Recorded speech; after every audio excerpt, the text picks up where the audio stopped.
बिस्मिल्लाहिर्रहमानिर्रहीम। अस्सलामुअलैकुम नाजरीन, आज की वेदर अपडेट बहुत ही अहम है क्योंकि महकमा मौसमियात की नई पेशगोई ने सबको चौंका के रख दिया है। तूफान, सैलाब और बारिशों के नए सिलसिलों की खबरों के साथ हाजिर हैं। तो जिन लोगों ने हमारा चैनल सब्सक्राइब नहीं किया वो हमारा चैनल सब्सक्राइब कर लें ताकि ताज़ा तरीन वेदर अपडेट आप तक पहुँच सके। महकमा मौसमियात ने एक बार फिर 6, 7 और 8 अगस्त को मूसलाधार बारिशों की पेशगोई कर दी है। ये मूसलाधार बारिशें किन इलाकों में होंगी, आइए तफसील जानते हैं। इस नए बारिशों के सिलसिले में सबसे ज़्यादा सिंध के इलाके ठट्ठा, बदीन, हैदराबाद, उमरकोट, मिठी, इस्लामकोट और शहदादपुर मुतासर होंगे। समंदर से आने वाली हवाओं से इन इलाकों में 50 मिलीमीटर तक बारिश हो सकती है।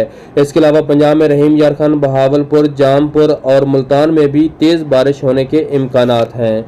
लाहौर, गुजरांवाला और सियालकोट में भी 20 मिलीमीटर तक बारिश के इम्कानात हैं। शुमाली और बलाई इलाकों की बात करें तो इस्लामाबाद, रावलपिंडी, पेशावर कोटली और गिलगित बल्तिस्तान में तेज़ बारिश होने के इम्कानात हैं।